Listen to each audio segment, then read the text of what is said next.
Welcome to The Explainer. Today, we're diving straight into the invisible chemistry that literally powers our modern lives. Seriously, from the fuel you burn to heat your home, to the plastics and polymers you touch every single day, it all boils down to a few fundamental chemical rules. We're going to unpack the complete, detailed mechanisms behind these reactions, making absolutely sure you don't miss a single piece of the puzzle. Let's get into it. Here's our roadmap for today. First up, we'll meet the alkane family. Then we'll track their specific properties and trends. After that, we'll break down the complete combustion process, followed by exactly how we crack long hydrocarbons. And finally, we'll wrap things up by looking at alkenes and their incredible uses. All right, Section 1. Meet the alkane family. Let's touch on our organic chemistry basics. To really grasp this, we have to recognize that this entire branch of chemistry revolves around carbon. And carbon is incredibly useful for one main reason. Each atom naturally forms 4 strong covalent bonds, usually with other carbon atoms or with hydrogen atoms. So what exactly is a hydrocarbon? Well, it's right there in the name. A hydrocarbon is any compound formed from carbon and hydrogen only. I really want to emphasize that word only. For example, if you take a molecule like butane, it consists strictly of carbon and hydrogen, so it's a true hydrocarbon. But if you have a similar molecule called butanol, it actually contains an oxygen atom, so it completely misses the cut. It's not a hydrocarbon. Now, things get really interesting when we look at the simplest type of hydrocarbons, a group called the alkanes. Let's just map out the first 4. You've got methane, which is 1 carbon bonded to 4 hydrogens, so CH4. Ethane has 2 carbons and 6 hydrogens, C2H6. Propane is C3H8, and butane is C410. Notice the pattern there? With every step up, the molecule grows by exactly 1 carbon atom and exactly 2 hydrogen atoms. It's like a perfect chemical staircase. Because these molecules share that exact repeating pattern, we group them together into what chemists call a homologous series. Really, this is just a fancy way of saying they're a family of organic compounds. They have similar properties, they react in similar ways, and most importantly, they can all be described by one single general formula. And here is that magic formula, CnH2n plus 2. It might look a little math-heavy, but it's actually incredibly simple to use. If n is your number of carbon atoms, you just multiply that by 2 and add 2 to find your number of hydrogen atoms. Let's say you're dealing with a larger alkane, like octane, which has 8 carbons. You just plug 8 in for n. 2 times 8 is 16, plus 2 is 18. Boom. The formula for octane is C8H18. It works flawlessly every single time. Moving right along to Section 2, alkane properties and trends. While these molecules belong to the same family, their physical characteristics actually change drastically based on one single factor, the length of their carbon chain.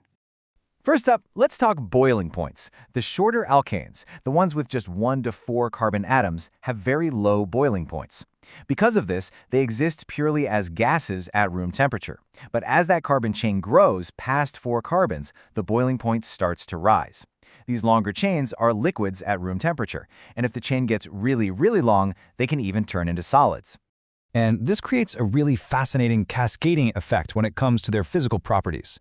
Because short-chain alkanes have those low boiling points, they're also highly volatile, meaning they evaporate incredibly easily.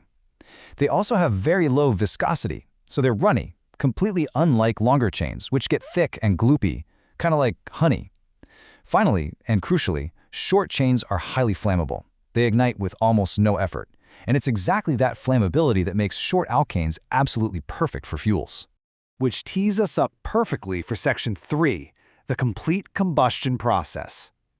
The whole reason we harness those highly flammable short alkanes as fuels is because when we burn them with oxygen, they release massive amounts of energy. As long as you have a plentiful supply of oxygen, you get a process called complete combustion. This is a highly exothermic reaction where your hydrocarbon reacts with oxygen to form carbon dioxide, water, and, of course, a huge release of energy. The key takeaway here is that during this process, both the hydrogen and the carbon in the hydrocarbon are being completely oxidized.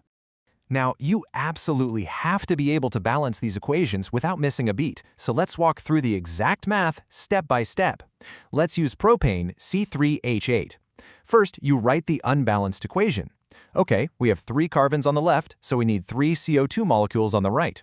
We have 8 hydrogens on the left, so we need 4 H2O molecules on the right to give us 8 hydrogens over there. Finally, tally up the oxygen on the right side. 6 from the carbon dioxide plus 4 from the water equals 10.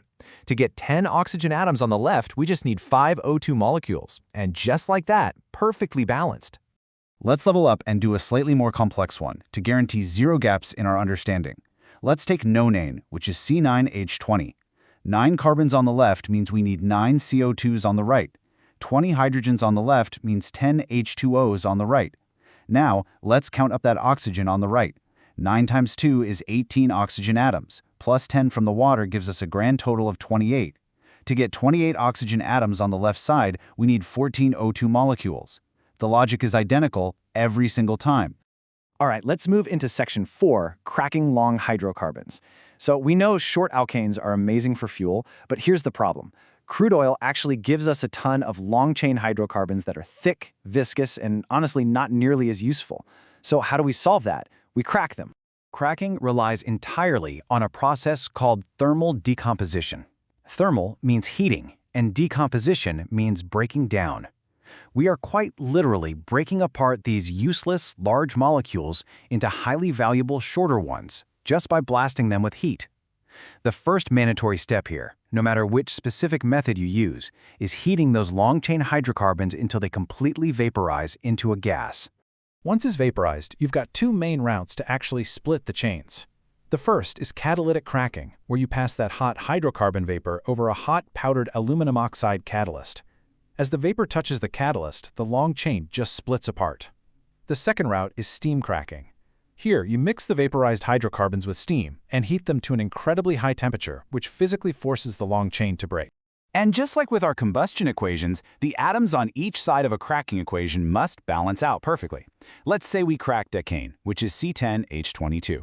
And we happen to know one of the products is ethene, C2H4. So what's the other product? You simply subtract. 10 carbons minus 2 leaves 8 carbons, 22 hydrogens minus 4 leaves 18 hydrogens. Put it together and your unknown alkane is octane, C8H18. Which brings us to our 5th and final section, alkenes and their uses. You might have noticed in that last example, when we cracked decane, we produced an alkane, sure, but we also produced ethene, which is an alkene. Now what's fundamentally interesting here is why an alkene is formed at all. When you violently snap a long hydrocarbon chain apart, there simply aren't enough hydrogen atoms left over to fully surround both of the new molecules. Alkanes are what we call saturated. They only have single covalent bonds.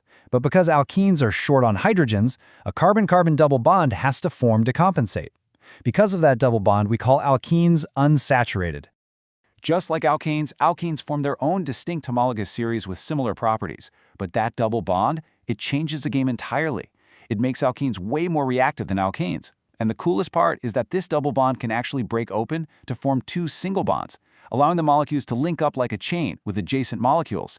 This microchemistry is exactly how we produce massive polymer chains, the literal building blocks for everything from plastic water bottles to the synthetic fibers in the clothes you're wearing right now.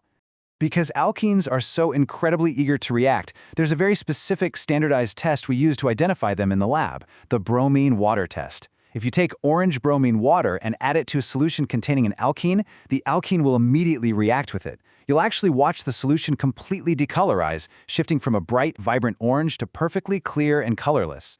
If you tried that with an alkane, absolutely nothing would happen, and it would just stay orange. And that brings us to the end of our foundational look at this chemistry. Think about it, from burning short alkanes like methane just to cook your dinner, to purposely cracking useless heavy oils so we can get the alkenes required to make the polymers in our clothes. How much of your day actually relies entirely on the making and breaking of these invisible chemical bonds? It really makes you see the physical world in a completely different light. Thanks so much for joining me for this explainer, and keep questioning the science around you.